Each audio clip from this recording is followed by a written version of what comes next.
Welcome to The Sarah Scoop Show. It's time to get the scoop with Sarah. Hi, I'm Luke MacFarlane, and you can catch me this Sunday in Hallmark Channel's Chateau Christmas.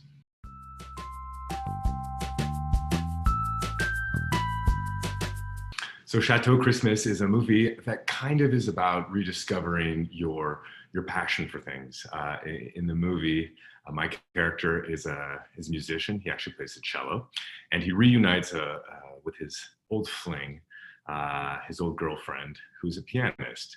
And throughout the course of the movie, we kind of help remind each other how much we love music and ultimately how much we love each other again.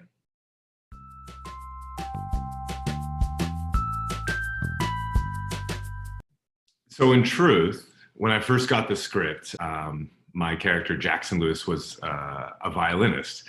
And I loved the script and I thought it was great, but I, in fact, am a real cellist. So I asked the writers if they would maybe make Jackson a cellist, and they did. And it was actually a really great opportunity. I started playing the cello when I was 4 years old. In fact, my first instrument was a violin with a peg stuck in the bottom of it. That's how little I was. And it's one of those things that I kind of put away and sort of pull out here and there. But this movie for me kind of paralleled the story because I got a chance to sort of remember how much I love the cello and how much time over the years I've put into this instrument. And it's just another way to express myself. So I actually do play the cello. Well, as a string instrument player, and to all the string instrument players out there, we can spot a fake pretty good. And so I know whenever I would see a movie where someone was trying to fake a stringed instrument specifically, I was like, no. It's a hard instrument to fake well. It was funny, in the movie, the other players didn't play their instruments, and then they kept coming back to me and they're like, wait, so this hand is doing this and this hand is doing this? It's like rubbing and patting at the same time. It's really hard. And I was like, yeah, it takes a long time.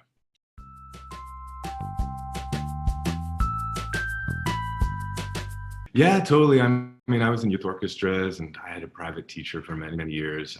My father was also a cellist. So the cello that I currently play on is actually my father's old cello. So there's tremendous sentimental value there for me. My father's no longer alive. And it's one of those things that when I play it, I feel like I'm connecting with him.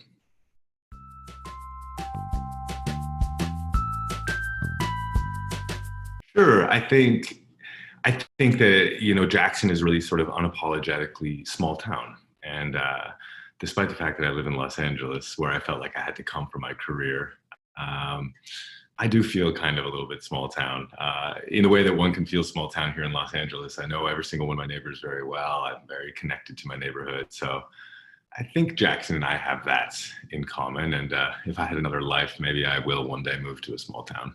I'm thinking a little bit further afield. I kind of got my heart set on Northern California, maybe Truckee or the Lake Tahoe area. I think it's beautiful.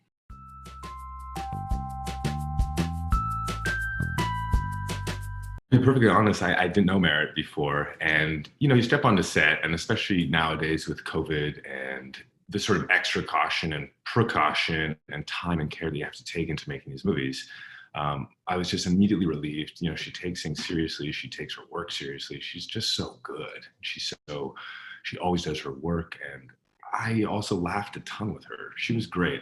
It was a total pleasure to work with her. I hope to do it again. We've stayed in touch. In fact, I was actually just texting with her this morning. In fact, I've always been a big sort of a carpenter builder guy, and she's in the process of trying to sort of purchase a new house, and she was sending me some links and being like, what do you think? So I was offering my insight and help and advice.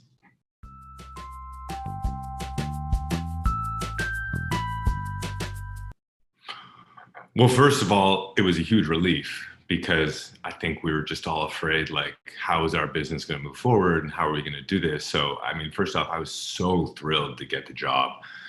A few other jobs that I had in the works were put on pause. So I was like, oh, well, that's it. My acting career's done. So first of all, that was a huge relief. And as far as the process, one occasion they go cut, and some of the background people had forgotten to take their masks off. So there was definitely a little bit of a learning curve there. And, at the beautiful chateau that is the setting for our movie, we can't have people walking around with masks on.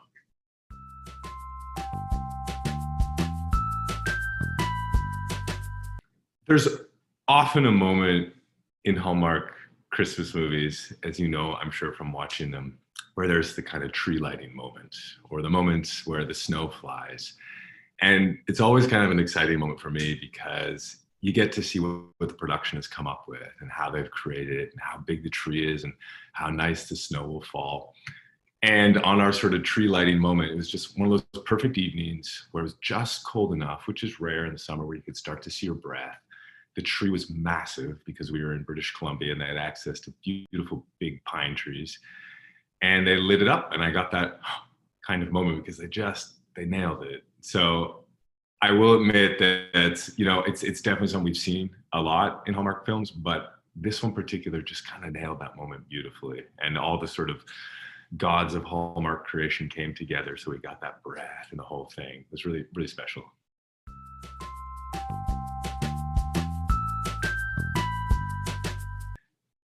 It's always such a pleasure because, we're often changing or getting ready, where the set decorators are running around trying to put a wreath and garland and inflatable bears and all sorts of stuff happening on set. So it's always like a fun moment when you get to step on set and be like, this is the world. And, we're actors and we get that sort of Christmas cheer when we see it all on set. So they did a beautiful job on this. And I'm always amazed too, in the middle of the summer, that they can track down so much Christmas joy from the rental houses or wherever they buy these types of things, because there was an abundance. There's never a shortage of Christmas in the shot.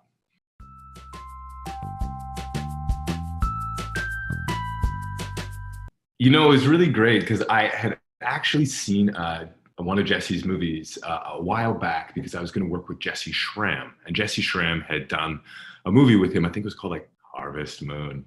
So I had seen Harvest Moon because I was going to work with Jesse Schramm and kind of want to familiarize myself with her. And I remember going like, oh, this guy's great, fantastic. I hope to work with him one day. And sure enough, they cast him in the part, and he was so good, so charming, and also just like a really good guy to get to know throughout the course of it. Hard worker, like family man. He was a great guy. It was really fun to work with him. And he told me too, he's like, I don't often get to play the comedy guy. So I think he really enjoyed that aspect of it too. The poor guy, I think that's always a thing, is like, when you show up to any set, they always want you to kind of cut your hair. And Jesse was like, I really kind of want to keep my long hair. And I'm glad he did. I think it did make him look different.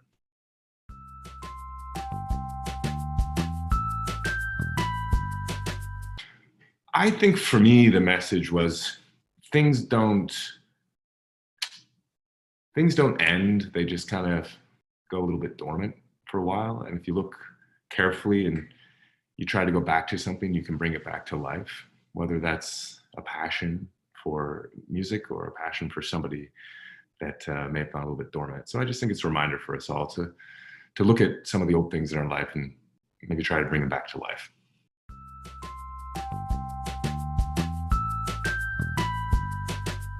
I mean, I'm thrilled. It's great. I think this year more than ever, people are wanting to reconnect with that Christmas spirit for sure. So I'm very happy they picked us.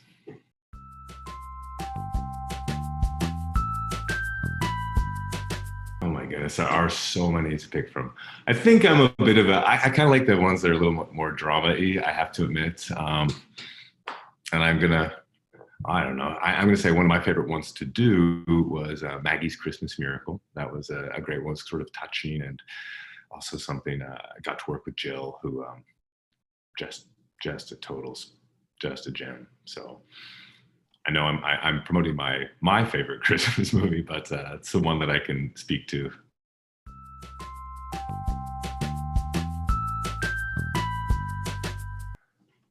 I think, Christmas changes so much every year, and one thing it's putting up a real tree. That's just something that I always do. And sometimes it's not even super decorated. I've definitely not been home a couple Christmases, but just finding a real tree because the house smells like beautiful. I just think that it's the loveliest tradition. Bring something alive from outdoors into your home. It's so like old fashioned, and that's always been a real Christmas tree is just something that I always have to do every year. Going back to your question about what do I have in common with Jackson, I think like my fantasy for myself is that one day I'll like own a Christmas tree farm for real. in an unexpected place. So maybe Texas is a good place for me to start my Christmas tree farm.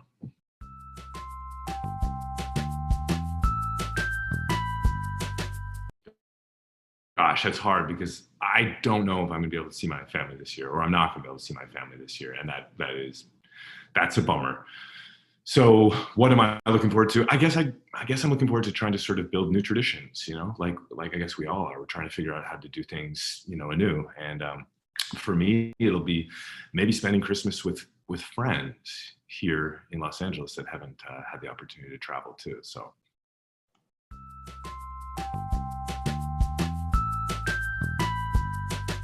I've always wanted to do a movie with Lacey, so hopefully one day I'll get to do that.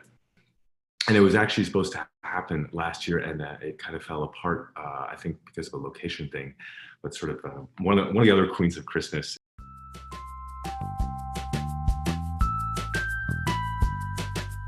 Honestly, it's like I would be so.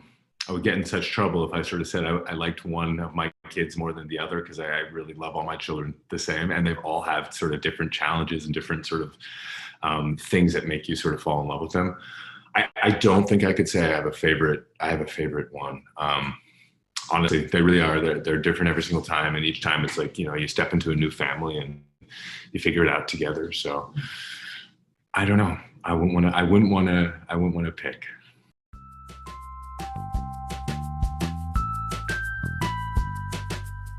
I do. I entered into the world of Instagram actually sort of right around the early days of COVID, upon the encouragement of my friends. And I was actually in the process of building a crib for a good friend of mine. And they were like, you need to put this on Instagram. You need to show the world that you're making this. And I've always been a maker, and I've always been a wood maker. So that was kind of the impulse to start doing it. And I shared it with them, and I gave it to them for their baby boy that arrived a month and a half ago. So yeah, I like it. It's, I'm learning. I feel very late to the game, but I'm taking a lot from it, actually.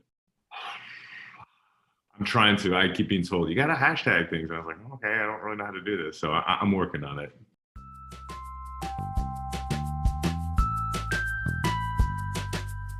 I do, in fact, and I think I'm allowed to talk about this, but I'm actually leaving on Sunday to film a Winterfest movie called Shot at Love. And I won't want to say anything more about that, but it's a really fun movie. I get to do something I've always wanted to do in a movie, which is play a sport that I happen to love.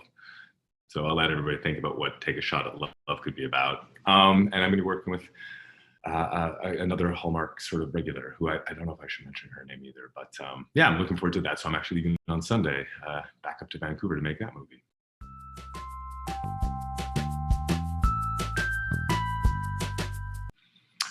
Well, I started as an actor. I'm from a pretty small town in Canada called London, Ontario. I knew I wanted to be an actor. I was always a good student, and I remember coming downstairs and telling my mom and dad I want to go to Juilliard, because I knew that acting was a really, really tough profession to get into. So if I was going to do it, I wanted to start at the best school to give myself the biggest leg up. So I was in New York. I graduated from Juilliard. I did a lot of theater off Broadway and eventually on Broadway, and then came out for a television series. And one series led to another series, and LA became home. And then Hallmark, I don't know how it happened, but my first Hallmark movie was called Memory Book. And I will admit, at that time, I didn't even really know what Hallmark was. And I just remember reading that script being like, this is so sweet. I didn't know people even made movies like that. And then from there, I just sort of, they kept on asking me to come back. And I am so grateful to have the opportunity to work with Hallmark. They've just been so good to me. And I think one of the things in our business that's so hard is, like, you never really know if you're going to get a chance to come back to the dinner table. And it sort of feels like a family, because you always feel like they're welcoming, and they're curious, and they want to hear your ideas, and they want you to be part of the family. So I'm so grateful for Hallmark. I haven't embarrassed myself yet, so hopefully it'll continue for a long time.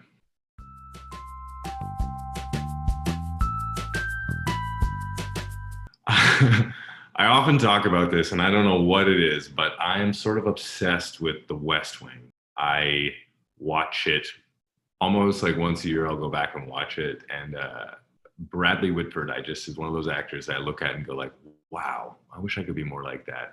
I know that's dating myself a little bit, but I just love that show. I love the optimism of it. I love the hope of it. I love the idea that there's this team of really, really smart people that care so much about running government. So I would say that's definitely my favorite show. And as far as like recent television shows that are not really old, I will say I've become a huge fan of the show Ted Lasso on Apple TV. I just think it's great. I love seeing an optimistic, positive sort of guy that is unashamedly uncynical. I think the world needs more of that. So I love the show so much.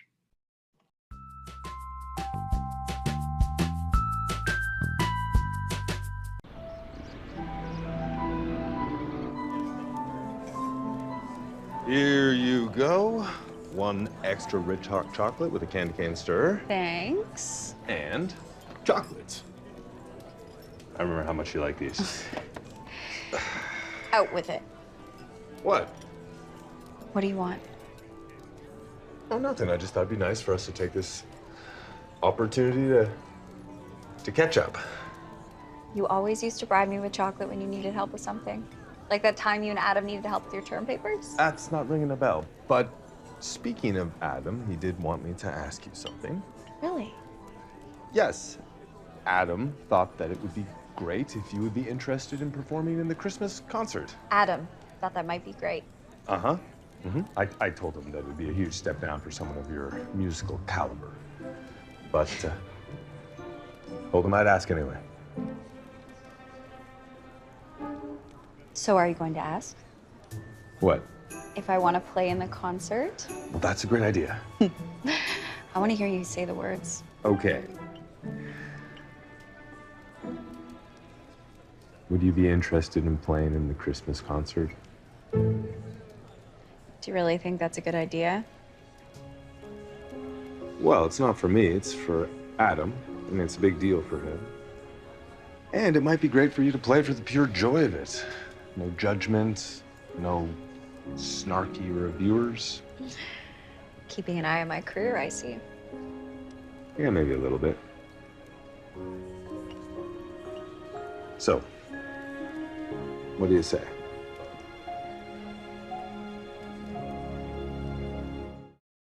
Thank you for watching The Sarah Scoop Show.